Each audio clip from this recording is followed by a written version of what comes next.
내란 특검팀에 대한 일반 우리 시장님 주변의 분들이나 이런 저기 평가는 어떻게 보통 평가들이 어떤가요? 잘하고 있다. 처음에는 왜냐하면 임명할 때 뭐 찬반 양론처럼 뭐 여러 의견들이 있었습니다. 그런데 이제 초반부터 여러 가지 그립을 잡고 드라이브를 하다 보니까 지금 박수가 많은 편인데 시장님 주변에서 보시는 그 분들의 평가는 어떻습니까?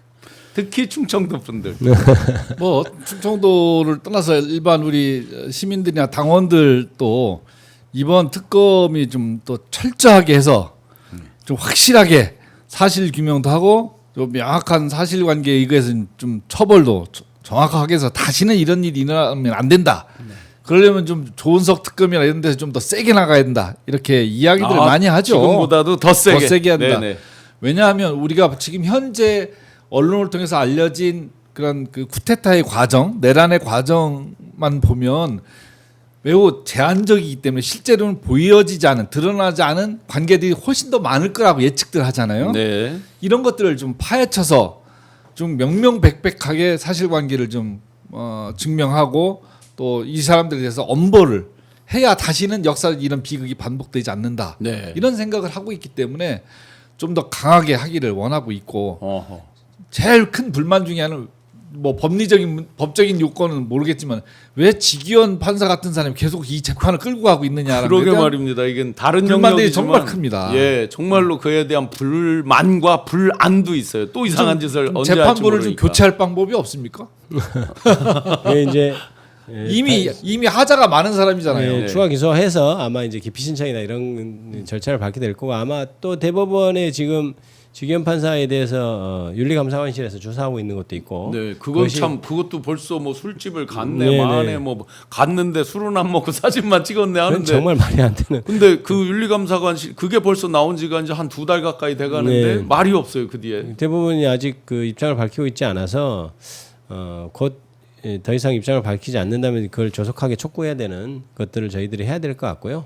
그 결과는 제가 추측한데는 그거는 명확한 사실이라고 저는 보고 있거든요. 그래서 윤리감사관실에서 제대로 조사한다면 지기현 재판부는 교체될 수 있지 않겠나 이런 생각을 하고 있고요.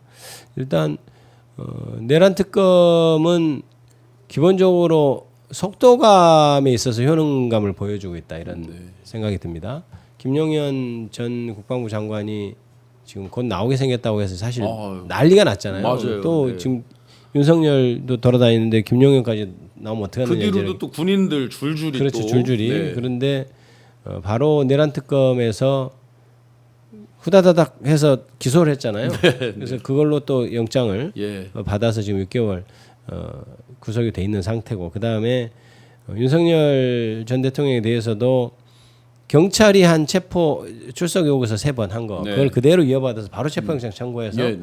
지금 조사 일정을 굉장히 앞당긴 측면이 있어요. 그렇습니다. 만약 특검에서 3차례 정도 이렇게 다시 출석 요구하면 그 부분이 늘어나서 조사 기간이 한정돼 있는 특검으로서는 굉장히 부담될 수밖에 없는데 네. 바로 체포영장 청구해서 그 부담을 좀 줄였고 그래서 속도감에서 굉장히 좀 뛰어난 면을 보이고 있다 이런 생각이 듭니다. 그게 또 하나는 보통 특검 같은 경우는 발족하면 사무실 얻는데 시간이 너무 많이 걸려요. 그랬죠, 맞습니다. 그래서 이게 사무실이 어디 사무실, 뭐 사람 강남 어디 뭐- 뭐 빌딩 이런 막 네. 돌아다니고 그렇죠. 사람 이렇게 하면 또 근데 조은석 특검이 서울 고검에 사무실 차린다고 할 때 저건 정말 잘 한 것 같다. 왜냐하면 그 자체가 수사하기 딱 좋게 돼 있는. 그때 이제 사실은 일반 이 국민들 민주 시민들은 불만이 있었거든요. 댓글에 보면 이거 왜 그 일종의 이제 호랑이 굴로 왜 가냐 뭐 이런 게 저는 많이 완전히 반대 의견이었습니다. 예, 예. 저건 너무 잘한 선택이다. 왜냐하면 바로 지금 딱 가면 책상에서 수사할 수 있도록 돼 있기 때문에 그래서 그 기간을 줄일 수 있겠다. 그 다음에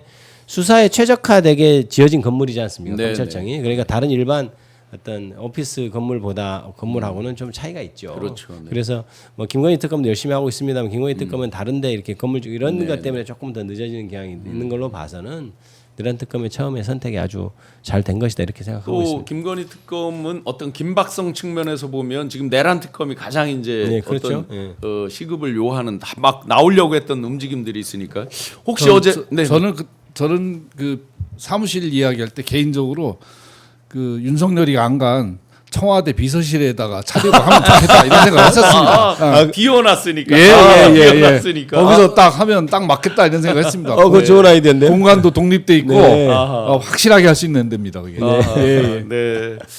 그 엊그제 MBC 혹시 보셨어요? 스트레이트 어제 저녁에 그 뭐 무인기를 북에 보내서 네. 외환을 유치하려고 했다. 사실은 굉장히 충격적으로 봤거든요. 저도 국회에 이제 증인 출석했을 때 그 사령관도 보고 했는데 드론 작전 사령관인가요? 근데 아직도 그 사람이 그 자리에 있다고 하고 뭐 불이 난 거에 대해서도 아직 그 당시 창고에 불 난 것도 소명이 안 되고 그랬는데 외환을 유치한다. 진짜 외환 경제 이제 시장하실 때만이 외환을 달러를 유치해야 되는데 이게 마음에 화를 유치를 해버려 가지고 지금 화가 나는데요. 뭐 이미 저 탄핵 그 재판 과정에서 좀 일부 드러났지만 네네. 이게 직접적으로 계엄을 때리기에는 네네. 내적 요건이 이제 불명확하니까 외환을 통해서 네. 계엄령을 하는 것이 가장 현실적이라고 판단을 하고 그렇게 유도를 계속 하려고 했는데 북한이 대응을 안 해준 거 아닙니까? 네. 근데 윤석열이 이제 이게 발각되니까 박수 치면서 좋아했다는 그런 증언이 있더라고요. 그래요. 네. 어제 이제 나온 그게 사실은 충격이죠. 이게 들켰으면 이거 정상적인 정부 같으면 이 일을 어떻게 난리가 나는 건데. 그러니까 국민들을 온통 우리 전 국민을 사지에 몰아넣으려고 한 거잖아요. 지금 이게. 그러니까 윤석열의 사고를 일반인들의 정상적인 사고로 생각하면 그 사람의 행위가 예. 생각과 행위가 이해가 안 되는 거예요. 네. 이 사람은 정말 자기가 대한민국이라는 국가의 지도자가 아니라 왕이라고 생각하고 네. 이것을 철저하게 그 권력을 유지하고 그 지배를 지속하는 데에만 관심이 있었던 거죠. 네. 그러니까 뭐 나라가 망하고는 별로 관심이 없는 거예요. 내 권력이 유지되면 되니까. 네. 그러니까 그 예민한 북한을 건드려서까지 이 뭐 국지전을 유발해서라도 계엄령을 선포하겠다 이런 생각을 갖고 일을 계속 벌렸던 거 아닙니까? 네. 일회성도 아니고 반복적으로. 지금 왕이라는 말씀하니까 이제 제가 기억나는데 제가 딱 그 인수위 시작할 때 사표를 낼 때 이제 그 누가 해서 인터뷰에 이제 한 얘기가 통치 마인드는 있는데 국가를 경영하거나 운영하는 마인드는 없다라는 얘기를 한 적이 있거든요. 아니 그러니까 조폭 보스인 거예요. 예, 네. 내가 대장 먹었어. 예. 야 까라면 까. 그렇죠. 완전 통치 왜 그냥 말을 안 들어. 정근내적인. 그러니까 그거를 전혀 국가를 경영하고자 하는 국가의 어떤 지도자로서 대통령으로서의 마인드는 전혀 없는 거죠. 네. 그러니까 지금 이재명 대통령께서 초기에 보여주는 진정한 어떤 쌍방향 소통 또 아래로부터 위로 어떤 섬김의 리더십 이런 거하고는 완전 정반대로 그러다 보니까 그야말로 지금 3주 조금 지났는데 국민들이 효능감을 그렇게 느끼시는 것 같아요. 너무나 그 차이가 천지 차이로 나고 저는 그 윤석열 전 정권에서 가장 상징적으로 보여준 사건이 사실 이태원 참사라고 저는 보거든요.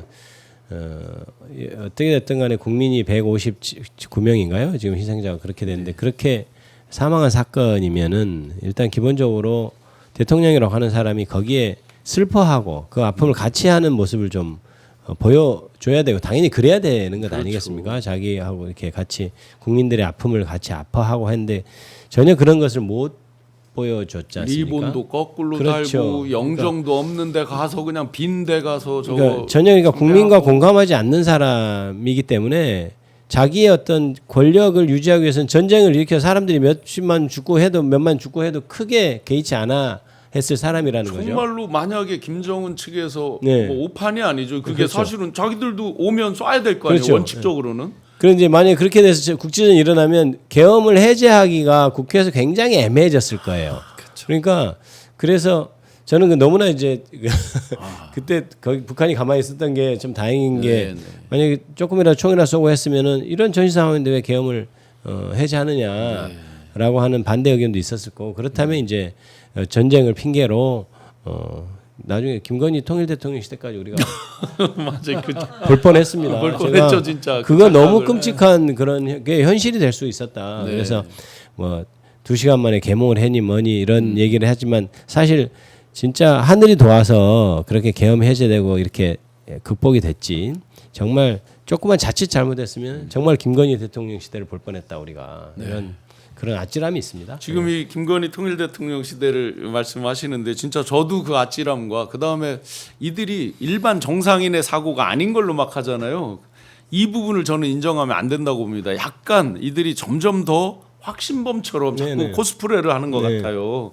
뻔히 알면서 기왕 베린몸 이판사판이다 하고 자꾸 확신범처럼 하는 게 이제 혹시라도 뭐 윤석열이 이제 사형 무기징역 이렇게밖에 없다 하지만 김건희 이런 사람들 입장에서 혹시 형이 좀 감경되는 뭐 그러니까 우울증이다 뭐 이런 것들도 있고 자꾸 확신범처럼 무슨 종교적 확신범 이런 저기들 왜 군에 뭐 안 가고 하는 뭐 이런 것처럼 마치 그런 코스프레에 대해서는 인정하면 안 된다라고 생각을 합니다. 속으로는 뻔히 다 알고 있다. 자기들의 재상을 덮으려고 벌인 일. 제가 느끼기엔 그렇습니다. 네. 그러니까 이 사건이 과연 그동안 이제 군사 쿠데타뿐만 아니라 네. 국정을 운영해오는 3년의 과정을 놓고 볼 때 이게 윤석열 대통령 개인 내 한 사람의 판단이었을까? 네. 그리고 계엄령도 윤석열과 김용현 둘이 해서 한 사건이었을까?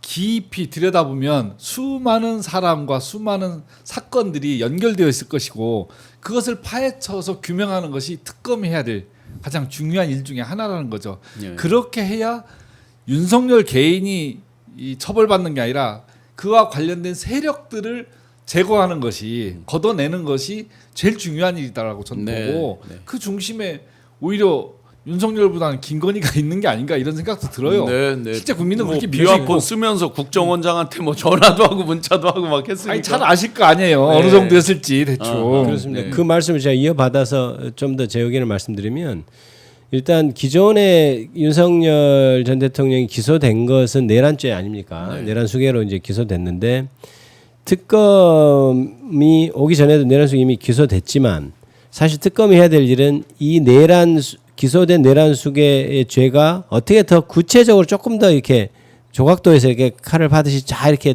가려내야 된다.